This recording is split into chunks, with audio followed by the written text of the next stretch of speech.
नमस्ते।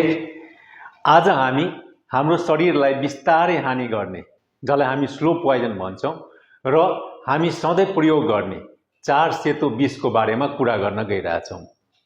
शरीरलाई जुन पदार्थले हानि गर्छ त्यसलाई हामी विष भन्छौँ।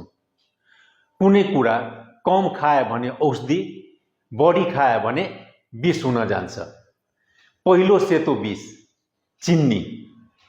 बजारमा 262 नाम गरेको चिन्नी उपलब्ध छ र खाद्य उद्योगहरूले सबै प्रयोग गर्छ। कुनै पनि चिन्नी स्वास्थ्यको लागि राम्रो होइन र सुगर फ्री चिन्नी फ्री होइन। मस्तिष्कको लत केन्द्रमा सबैभन्दा बलियो लत गुलियोको लत हुन्छ। स्वास्थ्यको लागि एकदमै गलत खाना चिन्नी र चिनीमा बनेको परिकार हो। जो चिन्नी गुलियो बढी खान्छ उसँग रोग बढी हुन्छ। अनुसन्धानहरूले के भन्छ भने बच्चाहरूमा चिन्नी गुलियो कम गरेपछि बच्चाको पढाइ, खेलकुद, मस्तिष्क सबै राम्रो हुँदै जान्छ। दोस्रो सेतो विष हो नुन। विश्वमा धेरै मृत्यु नुन बढी खाएर भइरहेछ। विश्व स्वास्थ्य सङ्गठनले दिनभरिमा 1 चिया चम्चा बराबर नुन मात्र खान भनेको छ र हामी 2 गुणा बढी खाइरहेछौँ। प्रशोधित खाना, प्याकेटको खानाहरूमा धेरै नुन हुन्छ। बढी नुन खायो भने मुटुघात, पक्षघात, ब्लड प्रेसर बढ्ने, किडनी बिग्रिने र मुटुको समस्याको जोखिम बढ्छ। तेस्रो सेतो विष हो भात। हाम्रो देश र हाम्रो छरछिमेकी देशहरूलाई धेरै भात खाने देश भन्छ, कार्बोहाइड्रेट कन्ट्री भन्छ। भातमा कार्बोहाइड्रेट बढी हुन्छ र डायबिटिज बढी हुने प्रमुख कारण पनि हामी कार्बोहाइड्रेट धेरै खाएर हो।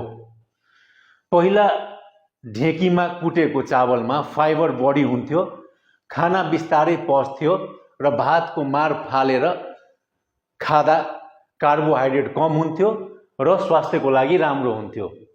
त्यसपछि मिल आयो र फाइबर अलिक कम हुन थाल्यो। अब सेलर मिल आयो, चावलको फाइबर सबै निकाल्न थाल्यो र भातको मार नफाल्ने चलन आयो। भातमा फाइबर धेरै कम, कार्बोहाइड्रेट बढी र डायबिटिजको जोखिम बढ्दै गयो। त्यसैले आजदेखि भात खाँदाखेरि थालको 4 भागमा 1 भाग मात्र र अन्तिममा खाने बानी गरौँ। चौथो सेतो विष हो मैदा। अहिले बढ्दो बेकरी उद्योग र खाद्य उद्योगको मुख्य खेलाडी हो मैदा। मैदाभन्दा आटा राम्रो हो किनभने आटामा फाइबर बढी हुन्छ, बिस्तारै पच्छ र बिस्तारै सुगर बढ्छ र स्वास्थ्यको लागि राम्रो हुन्छ। हामी पोषणभन्दा पनि शारीरिक रूपमा बढी ध्यान दिन्छौँ। मैदा हेर्दा सेतो, राम्रो र आकर्षक हुन्छ, तर यस्तो पार्न पहिला गहुँमाथिको सबै फाइबर निकाल्छ अनि अझै सेतो पार्नलाई ब्लिचिङ पाउडर, केमिकल मिलाउँछ र 130 देखि 133 डिग्रीसम्म 2 घण्टा तताउँछ। यो तयार भएपछि यसबाट अब बन्छ केक, पाउरोटी, बिस्किट, चाउचाउ र अरू विभिन्न खानेकुराहरू। अब यसमा अझै केमिकल, प्रिजर्भेटिभ, स्वादजनक पदार्थ, रङहरू थपिन्छ र अन्तिममा जब यी उत्पादन उपभोक्ताहरू कहाँ आइपुग्छ तब यो केही होइन, एउटा विषालु पदार्थ हुन्छ। केमिकलले गर्दा खाना राम्ररी पच्दैन।